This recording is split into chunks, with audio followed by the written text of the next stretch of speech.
Hi guys, today we're going to take a look at another of these brilliant gold mine lithographs from the early 1860s. This time it's the Pioneer Gold Mining Company, which was an underground alluvial mine working on the Durham Lead near Buninyong. This company was registered in March 1857, commenced work a few months later, and after several years of hard work, they struck the gutter towards the end of 1860.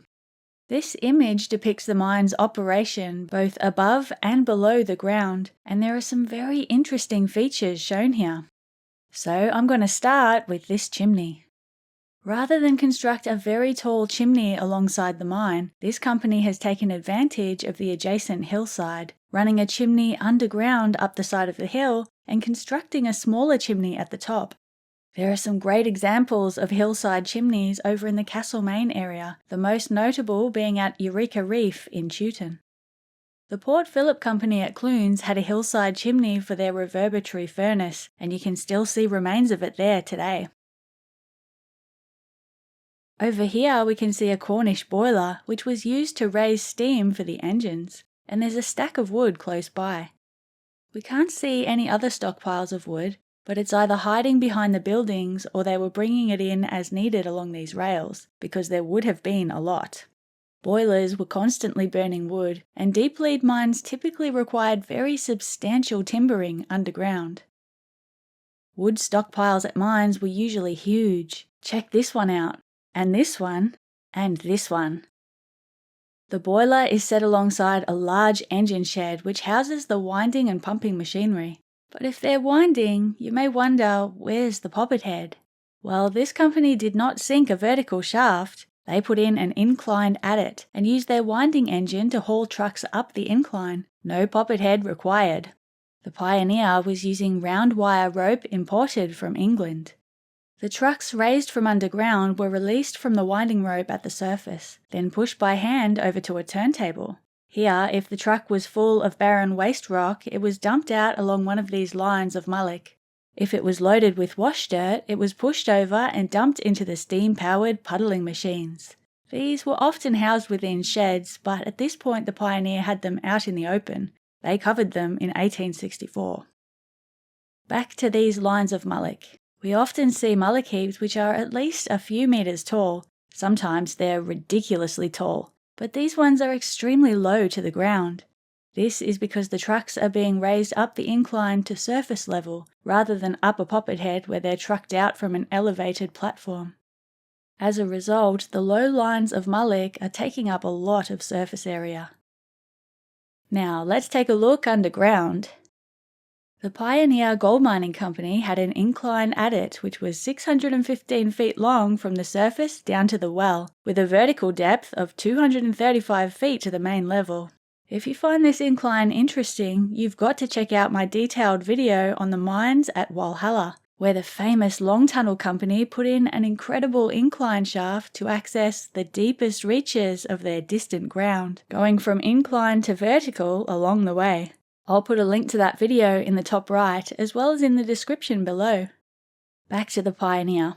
While trucks are being hauled up the incline by a steam-powered engine, trucks in other parts of the mine are either pushed by men or pulled by horses. We can see the horse stables near the bottom of the incline. So once the company had reached a sufficient depth, they started driving out in the direction of the lead. We can see that they immediately started boring into the back, or roof, of the level in order to prospect for the lead. At about 850 feet into the mine, their bore broke through the reef, or bedrock, into the basalt. They knew they were heading in the right direction. At 1,050 feet, their bore hit wash dirt. They had found the buried riverbed. They were a nice safe distance below the lead, so the next step was to work out how they were going to get up into it. They could have put in a rise with a ladderway and a chute for the wash dirt, or perhaps a convenient balance shaft for raising and lowering trucks. There were numerous options, and they decided to put in an incline and use horses for haulage. So up they go, and the incline connects with a higher level which is driven out along the lead. On this end of the workings, wash dirt is being tipped into a hopper and fed into trucks waiting below. On the other end, trucks are hauled directly out by horses down the incline to the main level. Cross drives head down the lead so miners can work other sections. If you look closely at these fellas, you can see that as they're excavating the wash dirt of the ancient riverbed, they're also taking out the surface of the reef or bedrock.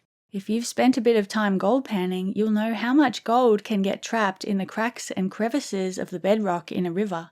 These guys were not going to leave that gold behind, so they busted up that bedrock and took it out along with the wash dirt. Now here's something else interesting about this lithograph. This line here, which tells us the distance into the mine, is also a level line. By comparing to this line along the workings, we can see that from the well of the main incline, they've driven out towards the lead at a very slight incline. This is great in a mine for two main reasons. First, the loaded trucks are easier to haul out to the main incline as they're going ever so slightly downhill. Second, the water throughout all the workings can be drained back to the well using nothing but gravity. No underground pumps or bailing tanks are required. Then they just had to get the water from this well to the surface. At first, this company was bailing water up the incline using tanks hauled by the winding engine, but in the early 1860s they upgraded to a pumping engine. If you check out my previous video on the Cosmopolitan mine, you'll see an example where they didn't quite sink the shaft deep enough before heading out towards the lead, and so they had to put in a series of declines to get down to the wash dirt. This meant that to get water out of the workings and over to their main shaft, they had to install a pumping engine underground. There are so many interesting features displayed on these old lithographs by Herman Deutsch. I've got a few more videos like this one coming, so I hope you all find this stuff as interesting as I do. Thanks for watching this video. If you'd like to learn more about the fascinating history of the Victorian goldfields, don't forget to subscribe and turn on notifications.